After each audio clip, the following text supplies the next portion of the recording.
Halo teman-teman, aku Melisa dari jurusan D4 Akuntansi 2017. Kali ini kita akan mempelajari manajemen keuangan, yaitu Principles of Finance. Chapter ini adalah chapter yang pertama sekali kalau kalian mempelajari finance. Pertama kali, kita harus mengetahui apa itu definisi dari finance. Finance adalah ilmu tentang bagaimana orang-orang dan perusahaan-perusahaan mendapatkan modal dan mengalokasikan modal tersebut secara efisien untuk mendanai kegiatan bisnis atau perusahaannya. Jadi bagaimana orang-orang, dalam hal ini perusahaan, mendapatkan modal kemudian mengalokasikan modal tersebut dengan efisien. Nah, tujuan mempelajarinya adalah untuk dapat membuat keputusan terbaik, baik dalam kehidupan bisnis maupun pribadi. Tujuan dari manajemen keuangan, di sini kita dapat melihat yang pertama, mengalokasikan modal seefisien mungkin sehingga memperluas usaha dan meningkatkan kredibilitas. Nah, jadi dengan pengalokasian modal yang efektif dan efisien, si perusahaan ini dapat memperluas usahanya sehingga dapat meningkatkan kredibilitas. Nah, dengan tercapainya hal tersebut dapat mendorong harga saham perusahaan. Jadi harga saham perusahaan di bursa efek akan meningkat. Kemudian dapat meningkatkan kekayaan pemegang saham atau investor karena naiknya harga saham perusahaan tersebut. Nah, sekarang kita lihat contoh soalnya. Manakah dari pernyataan berikut yang merupakan penggambaran terbaik mengenai manajemen keuangan? A. Bagaimana kekuatan politik, sosial, dan ekonomi mempengaruhi perusahaan? B. Studi tentang bagaimana orang-orang dan bisnis membuat keputusan investasi dan bagaimana pendanaan untuk keputusan tersebut. C. Memaksimalkan keuntungan. Dan D. Mengurangi resiko. Nah, jelas ya, dari tadi kita membahas bahwa finance itu adalah bagaimana orang-orang dan bisnis membuat keputusan investasi dan bagaimana pendanaan untuk keputusan investasi tersebut. Jadi jawabannya adalah B. Nah, selanjutnya kita akan mempelajari mengenai jenis organisasi bisnis. Nah, jadi secara umum, organisasi bisnis ini kita bagi menjadi 3. Yang pertama, sole proprietorship atau perusahaan perseorangan. Yang kedua, partnership atau perusahaan komanditer atau yang kita ketahui sebagai CV. Yang ketiga adalah korporasi atau perusahaan korporasi atau yang kita sebut PT. Kita akan bahas satu persatu. Yang pertama, kita akan membahas sole proprietorship. Nah, sole proprietorship ini dimiliki oleh individu tunggal, sesuai dengan namanya ya. Nah, individu tunggal ini menguasai seluruh harta dan modal perusahaan. Maka dari itu, harta perusahaan tidak terpisah dari pemilik. Nah, karena dia cuma sendiri ya. Yang pertama, kelebihannya mudah untuk memulai bisnis, kemudian tidak perlu berkonsultasi dengan pihak lain.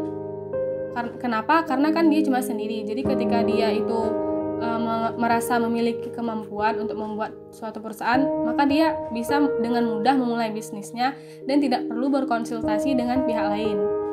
Kemudian pajak dikenakan atas individu. Nah, dalam hal ini mereka hanya kena pajak atas OP ya, jadi dia tidak kena pajak atas badan usahanya. Kemudian kekurangannya adalah bertanggung jawab secara pribadi atas utang-utang perusahaan. Nah, jadi ketika dia memiliki utang perusahaan, kemudian dia misalkan bangkrut, nah dia harus merelakan harta pribadinya untuk membayar utang-utang perusahaan tersebut. Kemudian sulit untuk mendapatkan modal tambahan karena dia cuma sendiri, jadi relasinya itu kurang ya, karena dia membangun usahanya sendiri. Kemudian yang kedua adalah partnership. Nah, jadi partnership ini dimiliki oleh 2 orang atau lebih. Jadi ini lebih banyak dari yang sole proprietorship itu sendiri. Kalau partnership ini 2 orang atau lebih. Nah, terdapat sekutu pasif dan sekutu aktif. Sekutu pasif ini adalah yang hanya menyetor modal, sedangkan yang aktif dia menyetor modal, kemudian dia juga ikut menjalankan usaha dan bertanggung jawab atas kewajiban perusahaan. Nah, bagaimanakah pembagian untung dan ruginya? Jadi di partnership ini pembagian untung dan rugi tergantung dengan modal yang disetor. Jadi ini sudah pernah dibahas di pengakun ya.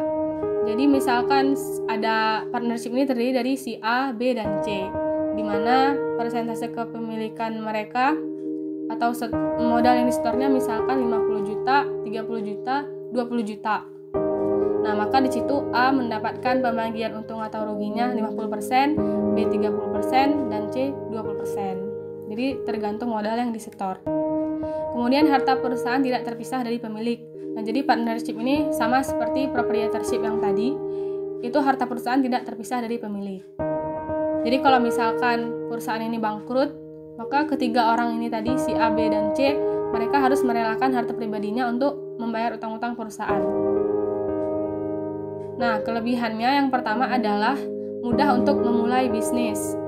Ya, sama seperti tadi ya, kalau yang tadi kan seorang, kalau yang ini masih 3 orang, jadi masih mudah memulai bisnis. Jadi misalkan si A, B, dan C ini teman SMA yang mereka memiliki kesamaan keahlian yang sama gitu. Nah, mereka bisa berkonsultasi untuk memulai bisnis, jadi lebih mudah ya. Kemudian pajaknya perseorangan. Nah, ini merupakan satu kelebihan. Jadi mereka kena pajaknya hanya atas OP. Jadi mereka nggak kena pajak atas perusahaan ya. Kemudian memiliki akses dana, karena mereka tadi 3 orang, jadi lebih banyak akses dananya dibandingkan sole proprietorship. Sedangkan kekurangannya adalah para partner bersama-sama menanggung kewajiban tidak terbatas. Ini sama seperti yang tadi aku bilang, kalau misalkan mereka rugi, para partner ini harus merelakan harta pribadinya untuk menanggung kewajiban dalam hal ini utang-utang perusahaan.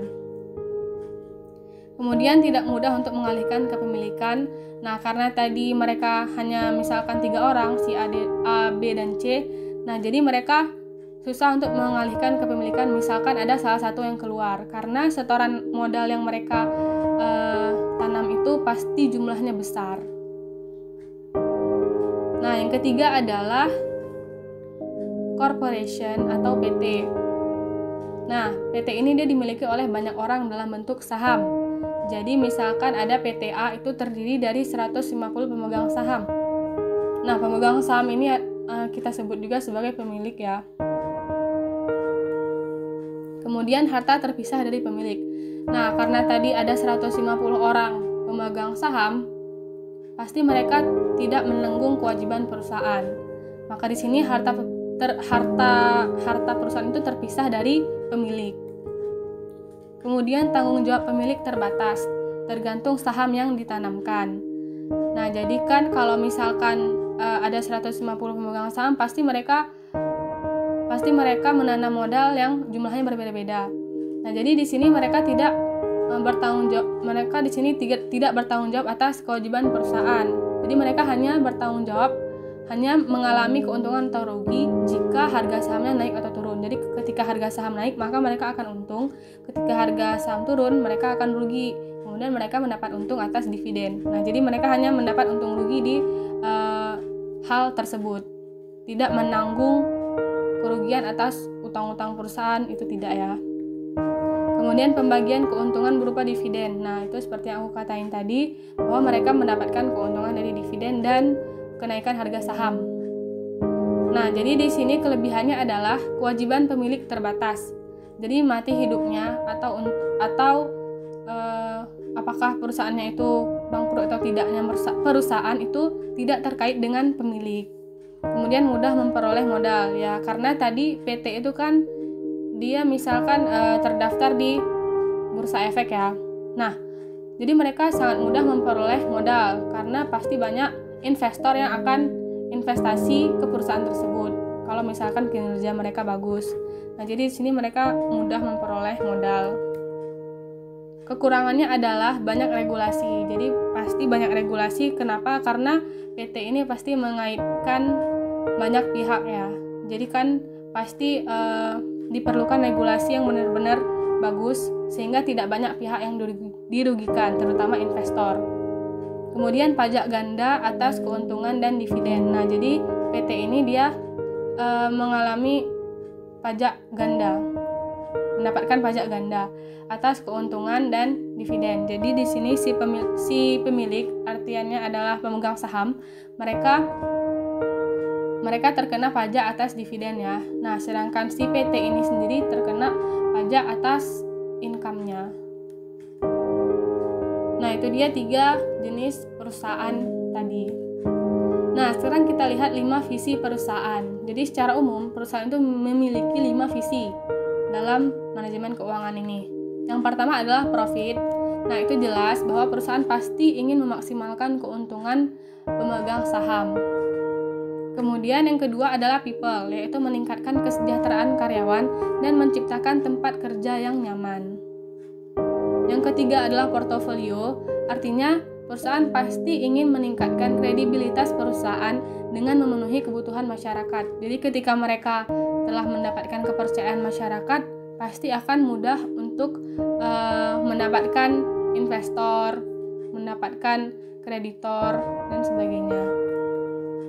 Yang keempat adalah partners, yaitu menjalin kerjasama yang saling menguntungkan dengan supplier, customer, dan lain-lain. Jadi di dalam hal ini tidak ada, semaksimal mungkin perusahaan ingin tidak ada pihak yang dirugikan. Yang kelima adalah planet, artinya menjadi penduduk yang bertanggung jawab dan membawa perubahan. Di sini artinya si perusahaan harus ikut regulasi ya. Jadi mereka tidak boleh membuang limbah sembarangan dan sebagainya. Intinya mereka tetap harus menjadi penduduk yang bertanggung jawab. Nah, itu dia 5 visi dari perusahaan. Selanjutnya adalah 5 prinsip dasar dalam finance. Nah, jadi ini adalah inti dari materi ini. Jadi ada 5 prinsip dasar dalam finance. Nah, 5 prinsip ini pasti akan dibawa ke chapter-chapter selanjutnya. Jadi kita harus memahami 5 prinsip ini ya. Yang pertama adalah money has a time value. Itu artinya nilai waktu dari uang ya. Nah, jadi definisinya adalah 1 rupiah hari ini lebih berharga dibanding 1 rupiah di masa mendatang. Nah, bagaimana bisa terjadi? Nah, sekarang kita lihat aja di kehidupan kita.